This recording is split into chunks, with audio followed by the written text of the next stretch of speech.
I love good parents. I think that they are the most admirable people on the earth. Good parents who love their children, they'll fight for them, they'll do whatever they need to do to get their children into a powerful position in the world. I just admire them. And, you know, I have a mother like that who's been dedicated.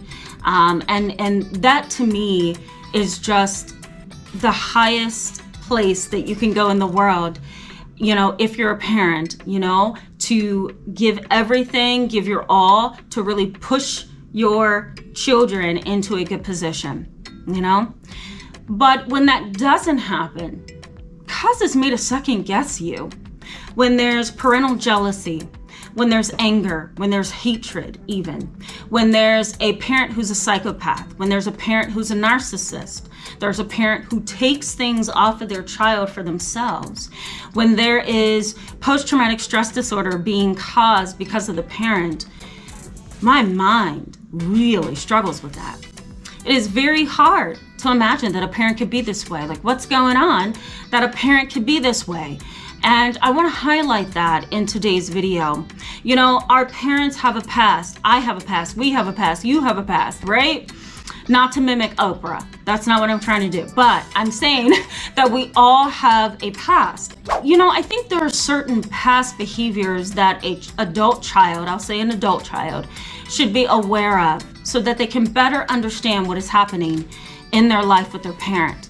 So let's talk about that today. But before we jump in, let me briefly introduce myself. My name is Tamara, and I'm an internationally and board certified trauma therapist. I'm also licensed in mental health, and I specialize in treating children, teens, and families, as well as adults who are dealing with trauma. Let's jump in. So this is going to be like a little bit of a short video because I think it's pretty self-explanatory that you know in this video we're going to talk about some of the past behaviors of a parent that should really be, you know, something that you kind of look at and examine as a potential reason for why your parent is behaving behaving the way that they are behaving. Sometimes we can look at the past of an individual and see that they are not doing well in their current life because of what has happened back then. But sometimes we can also look at somebody's history and see how it has made them better, how it has made them stronger. But for parents who are complicated, unhealthy, and just difficult to manage and to deal with, I think it's best to look into their past and really look for a particular set of symptoms and behaviors to help you understand what's going on. So the first symptom and behavior that I want to highlight is dishonest charm and manipulation. I think if you have a parent that has a history of being really dishonest and doing it in a manipulative and charming way throughout their life to where they're getting what they want, they know how to push the right buttons to get what they want, they know how to push the right buttons to manipulate other people's emotions and thoughts and behaviors, then that may be a sign of psychopathy. It may also be a sign of narcissism. It may also be a sign of selfishness and egocentrism that doesn't involve you.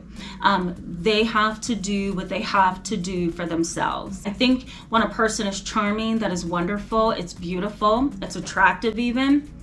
But when it is dishonest and it has a purpose to harm, then that is the problem. The next is substance abuse and addiction. Now, there are some individuals who have struggled with substance abuse and, addiction, and that is okay. They are struggling, they are trying to, figure out life. Maybe there's a reason for that. Maybe they have a traumatic history themselves, right? There could be a lot of reasons for why they're dealing with substance abuse and many different addictions. But if you have a parent that has struggled with this for a long time and it's really difficult for them to stop, and they have done any and everything they can to get what they want, even at the cost of the relationship with you, then that's a problem. Okay, so you want to look at that. Unemotional and callous behavior is another thing that you want to look at. What did they do in the past that was very unemotional and callous? Not based on your opinion, but based on facts. Did they kill something mercilessly? Did they sue somebody and they knew they should not have? Did they manipulate and lie and cheat and do something really bad to somebody? Did they stalk somebody, harass them, and create really deep-seated wounds, right? What did this parent do in their past that was unemotional and callous? That's what you want to ask yourself. The other thing is impulsivity and inattentiveness. Now, we all can be impulsive and we all can be inattentive, but the issue here is, did this behavior lead to a lack of focus, a lack of positive decision making? Did it lead to dropping out of school and then running down a different road that is unhealthy, like prostitution and selling drugs? So the question you want to ask yourself is, what did the inattentive and impulsive behavior really do here? Thrill seeking. Thrill seeking is something that you want to look for. A lot of sociopaths and psychopaths and narcissists, they live off of thrill. Now, there are some people who are risky. They drive fast. They do really risky things. They like to bungee jump. Great. But if this is an individual who did things because it was, it gave them a thrill, it was stimulating, right? If they are a natural thrill seeker in a way that violates the rights of others and has done, they have done really harmful things because of it, then you want to look closely at that. You want to question why, okay? The other thing is irresponsibility and dangerousness. Did they do things that just was totally irresponsible and dangerous? And if so, why? What was the reasoning? Were they a part of gangs where they hurt people and harmed people? What is going on in this history that caused them to be irresponsible and dangerous? I'm going to say sexual promiscuity and shallowness as well. That's usually a red flag that you want to look at.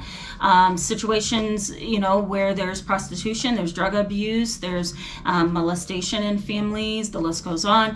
A lot of times there's sexual promiscuity and sexual abuse that you really want to focus on, because that can tell you a lot about the person's mind. It can tell you a lot about maybe what happened to them, because sometimes abusers abuse. And sometimes it happens in a childhood or during the adolescent phase. So you want to be able to look back and say, okay, wait a minute, what did you do as an adolescent, as a child? And was it promiscuous? Was it sexual abuse? What was it? Was it, were you shallow? Were you all about how you looked? Did you sell yourself, right? So all of those things will tell you a lot about their development over time. It'll tell you about their need for, better self-esteem. And it'll also tell you about how they view life, how they see life through their eyes. I'm going to say grandiosity and pathological lying. If there was a lot of that in their youth or in the past, you want to look at that as well. A psychopath and narcissist, they tend to be very grandiose. Even people with borderline personality disorder and bipolar disorder can be grandiose. But what you want to look at in a parent that's questionable is the grandiosity there? Is the pathological lying there? Are they manipulating? Are they charming? Are they trying to get over on people? Do they manipulate a lot? All of these things in your past, in the past of the person, the parent, is going to tell you a little bit about them. What I want you to keep in mind throughout this video, if you watch it over, or even now, keep this in mind, that these are symptoms that we all can have at different times in our life.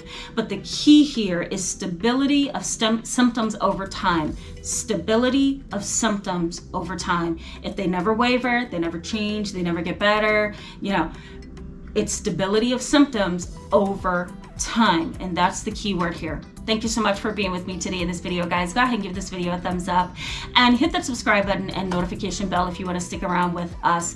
I will see you in the next video. Bye.